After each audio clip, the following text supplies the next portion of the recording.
আসাম থেকে এক বন্ধু ঘন ঘন চিঠি পাঠাচ্ছিল। লিখছিল, একবার এখানে এসে বেরিয়ে যাও, বুঝবে প্রকৃতিকে কেন লীলা চঞ্চল বলা হয়। একটু খোটা দিয়ে লিখেছিল, তোমরা পাহাড় পর্বত কল্পনা করো আর তারই বর্ণনা পাঠক পাঠিকাকে উপহার দাও। অথচ ইট কাঠ পাথর ছাড়া কিছুই তোমরা দেখতে পাও না। ভেবে দেখলাম অপবাদটা একেবারে মিথ্যে নয়, তাই ওটা ঘোচাবার জন্য বেরিয়ে পড়লাম। আমার বন্ধু যে এতটুকু বাড়িয়ে বলেনি তা ট্রেনে যেতে যেতেই টের পেলাম। জানলার ধারে বসে শুধু ঘন সবুজের শোভা আর পাহাড়ের সারি। অকবির মনেও কবিত্ব এসে যাওয়া খুব একটা বিচিত্র নয়।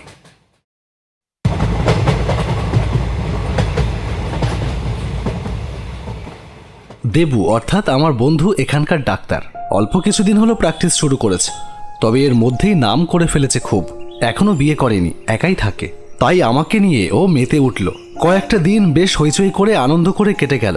শুনেছিলাম আসামের রহস্য রোমাঞ্চ পত্রিকার খুব কদর। দেবু আবার বেশ ফলাও করে চারিদিকে আমার নামটা চাউর করে দিয়েছিল। বলেছিল ওসব পত্রিকায় আমি নিয়মিত লিখি। ফলে কিছু স্থানীয় বাসিন্দা কৌতূহল প্রকাশ করেছিলেন।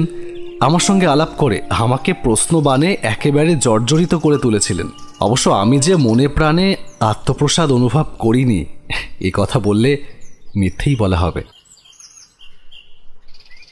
একদিন বিকালে আমি দেবুর রাস্তার দিকের বারান্দায় একটা বই নিয়ে বসেছি। মাঝে মাঝে মুখ তুলে পথের দিকে লোকজনের চলাফেরা দেখছি। দেবু একজন রোগী দেখতে গিয়েছিল, ফিরতে দেরি হবে বলে গিয়েছিল। গেট খোলার শব্দে আমি চোখ তুললাম। যিনি এলেন তার নাম মিস্টার হাজারিকা, দেবুরই একজন পেশেন্ট। দেবুর মুখে শুনেছিলাম ভদ্রলোকের বয়স বেশি নয়, একসময় নাকি খুব ভালো স্বাস্থ্য ছিল, কিন্তু গত কয়েক বছর ধরে তিনি কেমন শুকিয়ে যাচ্ছেন।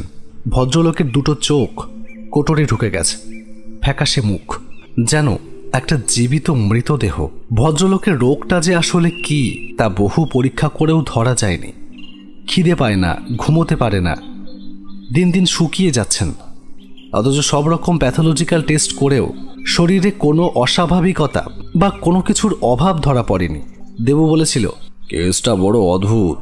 সে মেডিকেল জেনারেলে ভদ্রলোকের কেস হিস্ট্রি প্রকাশ করেছিলেন। কয়েকজন বিশেষজ্ঞ তাতে বিভিন্ন চিকিৎসা পদ্ধতি বাতলেও দিয়েছিলেন, কিন্তু তাতেও কোনো উপকার হয়নি। ডাক্তারবাবু তো বাড়িতে নেই শুনে তিনি বললেন যে তিনি সেটা জানেন এবং আমার কাছেই তিনি এসেছেন। আমি ভদ্রতার খাতিরে তাকে বসতে বললাম।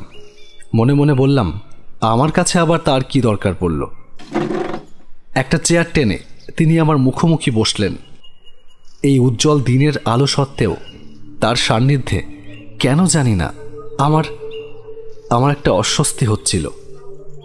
আপনাকে বিরক্ত করছি বলে কিছু মনে করবেন না, আপনার কয়েকটা গল্প আমি পড়েছি। ভদ্রলোক একটু থেমে বলতে লাগলেন, অলৌকিক কাহিনী নিয়ে আপনি বেশি লেখেন, একজন গুণমুগ্ধ পাঠক। এই ভেবে আমি এতক্ষণে যেন ধাতস্থ হলাম। আপনাকে আমি একটা কাহিনী শোনাতে চাই। লোকটা সোজাসুজি কাজের কথায় চলে এলেন। আমি নিজের প্রশংসা শুনবো বলে প্রস্তুত হচ্ছিলাম, কিন্তু হতাশ হলাম। বেশ তো, বলুন, আমি শুনছি।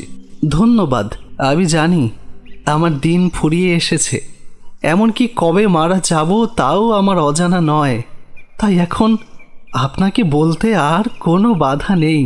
লোকটা বলে কি, কবে মারা যাবেন তাও তিনি জানেন? একজনকে সব খুলে না বলা পর্যন্ত আমি শান্তি পাচ্ছিলাম না। আপনি উপযুক্ত লোক, দয়া করে আমার কাহিনী আপনি পত্রিকায় ছাপিয়ে দেবেন। আমার অপরাধের কথা সবাই জানুক, তাই আমি চাই। লোকটা তার পাশের চেয়ারটার দিকে মুখ ফেরালেন, যেন কেউ সেখানে বসে আছে। তাকে শুনিয়েই কথাগুলো বললেন। আমার গা আবার শিউরে উঠল। 5 বছর আগে আমার চেহারাটা এমন ছিল না। আমি একজন ভালো অ্যাথলিট ছিলাম। আমি এক চা বাগানের হেড অফিসে কাজ করতাম। সেখানেই বড়ুয়ার সঙ্গে আমার আলাপ। বড়ুয়া আমার থেকে বয়সে অনেক ছোট হলেও আগেই ওই অফিসে ঢুকেছিল। বেশ সুন্দর চেহারা। ওর বাড়ি লামোডি। এখানে একটা ঘর ভাড়া করে ও ছিল। প্রথম থেকেই কেন জানি না ও আমার প্রতি আকৃষ্ট হয়। আমার থাকবার জায়গা নেই, হোটেলে আছি জেনে ওর সঙ্গে থাকবার জন্য পিড়াপিড়ি করতে থাকে। আমিও ভেবে দেখলাম তাতে আমার অনেক সুবিধে। যা মাইনে পাই তার বেশিরভাগটাই হোটেল খরচায় চলে যায়। তার চাইতে ওর সাথে শেয়ার করে থাকলে অনেক কম খরচে হয়ে যাবে। রান্নার জন্য একজন লোক রেখে দিলে আরও সুরাহা হবে। আমি ওর প্রস্তাবে রাজি হয়ে গেলাম। বেশ কিছুদিন কেটে গেল, ভালোই ছিলাম, টাকা পয়সাও বাঁচছিল। বড়ুয়া ক্রমেই আমার একান্ত অনুগত হয়ে পড়ছিল। আমার সুখ সুবিধার দিকে ওর তীক্ষ্ণ নজর ছিল, সেটা দেখে আমি বেশ মজা পেতাম। ক্রমেই এমন অবস্থা হলো যে ও আমার মধ্যে নিজের সত্তাকে হারিয়ে ফেলত। মাঝরাতেও যদি আমি ওকে সিগারেট আনতে বলতাম, মাইলের পর মাইল পথ হেঁটে ও তা এনে দিত। এতটুকুও বিরক্তি প্রকাশ করত না, বরং আমাকে খুশি করতে পেরে ও যেন তৃপ্ত হতো। এক কথায় আমার জন্য ও সব ত্যাগ করতে প্রস্তুত ছিল। দেখতে দেখতে কয়েকটা বছর গড়িয়ে গেল। আমার মধ্যে একটা পরিবর্তন এলো। এতদিন আমি বড়ুয়ার এই আত্মনিবেদনে আত্মতুষ্টি অনুভব করতাম, কিন্তু আর যেন ওকে ভালো লাগে না। এই একঘেয়েমি, এই বৈচিত্র্যহীনতা, আমি যেন হাঁপিয়ে উঠলাম। ওর সঙ্গ ত্যাগ করবার চেষ্টা করছিলাম, কিন্তু কিছুতেই পারছিলাম না। বড়ুয়া নানা ছলছুতো করে আমার আলাদা থাকার ব্যবস্থা পণ্ড করে দিতে লাগলো। আমি মনে মনে রেগে উঠলাম, ওর সঙ্গে নিষ্ঠুরের মতো ব্যবহার করতে লাগলাম। তাতে ওর মুখে ব্যথার চিহ্ন ফুটে উঠত, আর সেটা লক্ষ্য করে আমি উল্লাস বোধ করতাম। নিজের অজান্তেই আমি হিংস্র হয়ে উঠলাম। এইসব সত্ত্বেও কিন্তু বড়ুয়া আমাকে ছাড়ল না। ছায়ার মতো আমার পাশে পাশে থাকতো সব সময়।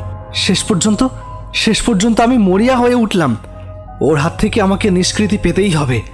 অনেক ভেবেচিন্তে ঠিক করলাম ওকে আমি খুন করব। আমি মতলব আঁটতে লাগলাম। এমনভাবে কাজ হাসিল করতে হবে যাতে আমার উপর কোনো সন্দেহ আসবে না। শেষ পর্যন্ত সবার চোখের আড়ালেই একটা দুর্ঘটনা ঘটিয়ে দিলাম। আমাকে সন্দেহ করার কোনো কারণই ছিল না। হাসপাতালে শেষ নিঃশ্বাস ফেলার আগেও ও আমার দিকে চোখ মেলে তাকালো। সেই চোখে রাগ, অভিযোগ কিচ্ছু ছিল না, না ছিল ভৎসনাও। বিড়বিড় করে বলল, আমাকে তুমি ফাঁকি দিতে পারবে না। তোমার পাশে ছায়ার মতো আমি থাকবো। ছায়ার মতো আমি থাকবো।